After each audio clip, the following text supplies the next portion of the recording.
سمسور دی پرات لو ټول جهان رسول الله د حسن دی هر وخت پوری باران رسول الله باران رسول الله.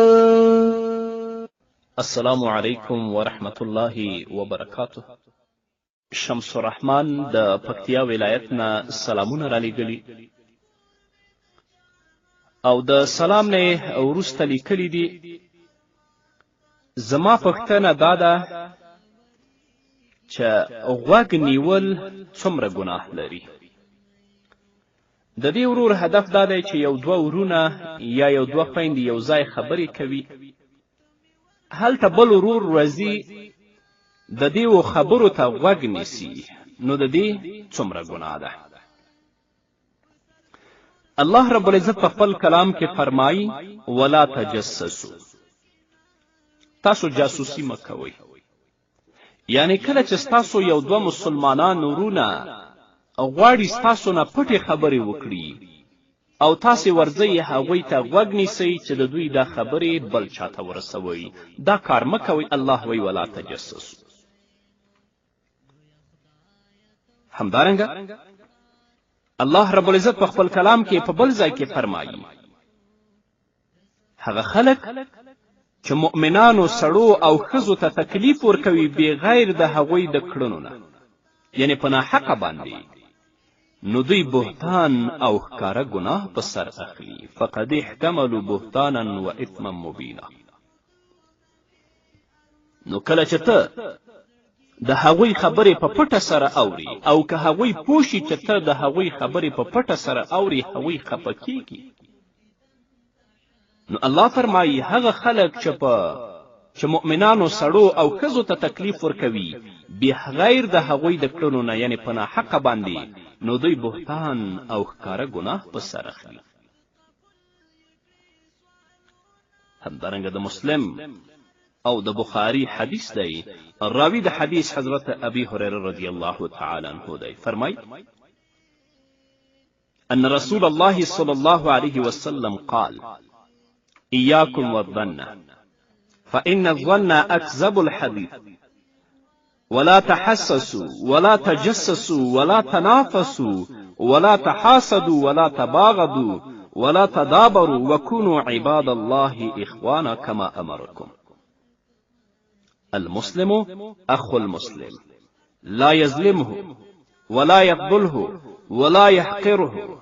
التقوى ها هنا التقوى ها هنا ويشير إلى صدره. بحسب امرئ من الشر أن يحقر أخاه المسلم. كل المسلم على المسلم حرام دمه وعرضه وماله. إن الله لا ينظر إلى أجسادكم ولا إلى صوركم وأعمالكم ولكن ينظر إلى قلوبكم. وفي رواية لا تحاسدوا ولا تباغضوا ولا تجسسوا. دبل رواية ولا تحسسوا ولا تناجشوا وكونوا عباد الله إخوانا. وفي رواية لا تقاطعوا ولا تدابروا ولا تباغضوا ولا تحاسدوا وكونوا عباد الله إخوانا. وفي رواية ولا تهاجروا ولا يبيع بعضكم على بيع بعض. ابو هريره رضی الله تعالی عنه فرمای چې نبی کریم صلی الله علیه وسلم او فرمایل ځان د بدګماني نه بچ کړئ، ځکه چې بدګماني د ټولو نه لویه ګناه ده. نن د عادت په ډیرو ورونو او په ډیرو خویندو کې شته ده چې یا په ورونو او یا په خویندو باندې بدګماني کوي او حال دا چې د حقیقت نه خبر نه وي چې دی ورور او دی خور دا کار کړی یا نه دی کړی. محمد رسول الله فرمایي د بدګماني نه ځان بچ کړئ، ځکه چې بدګماني د ټولو نه لویه ګناه ده. تاسو د خلکو عیبونه مه لټوئ، جاسوسي مه کوئ، حرص مه کوئ، د یو بل سره حسد مه کوئ، د یو بل سره بغض او کینه مه ساتئ، د یو بل سره شا په شا مه کیږئ، بلکې د الله بندگان ورونه شئ، لکه څنګه چې الله رب العزت تاسو ته حکم کړی دی. هر مسلمان د بل مسلمان ورور دی، نه به یو مسلمان په بل مسلمان باندې ظلم کوي، نه به ذلیله او رسوا کوي، نه به سپکوي. تقوا او پرهیزګاري دلته ده، تقوا دلته ده. محمد رسول الله خپلې سینې مبارکې ته اشاره کوله. د یو سړي لپاره دا بدي ډیره ده چې دی خپل ورور مسلمان سپک وګڼي. هر مسلمان باندې د بل مسلمان وینه، عزت او مال حرام دی. یقینا الله تعالی ستاسو بدنونو ته او ستاسو شکلونو ته نه ګوري، بلکې ستاسو زړونو او اعمالو ته ګوري. او په بل روایت کې راځي بغض مه کوئ، حسد مه کوئ، د چا عیبونه مه لټوئ، او د چا جاسوسي مه کوئ، او د چا قیمت باندې قیمت مه زیاتوئ. ته بازار ته تلئ، یو شی اخلي، هغه درته بیه که په 100 روپۍ باندې، بل کس راځي درته وایي چې زه په 120 روپۍ اخلم. دا کار مه کوئ. او د الله بندگان شئ ورونه. او په بل روایت کې راځي تاسو تعلق مه پرې کوئ، یو بل سره شا په شا مه کیږئ، یو بل سره بغض مه کوئ، او یو بل سره حسد مه کوئ، او د الله رب العزت بندگان ورونه شئ. او په بل روایت کې راځي تاسو د یو بل سره تعلق مه پرې کوئ، او تاسو د یو بل په بیعه باندې بیعه مه کوئ. اراکوزیا رادیو.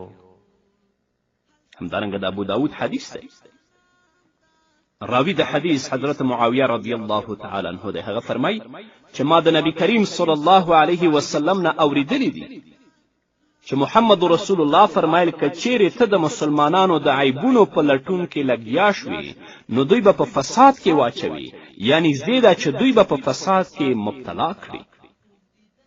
سمعت رسول الله صلی الله علیه وسلم یقول انك ان اتبعت عورات المسلمين افسدتهم او كدت ان تفسدهم.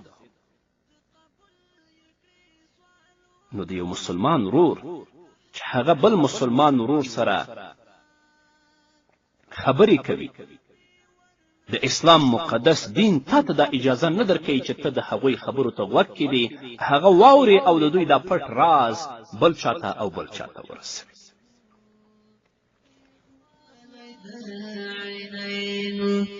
لویا خدایا توفیق راکړه د سفر د مسجدینو، د سفر د مسجدینو.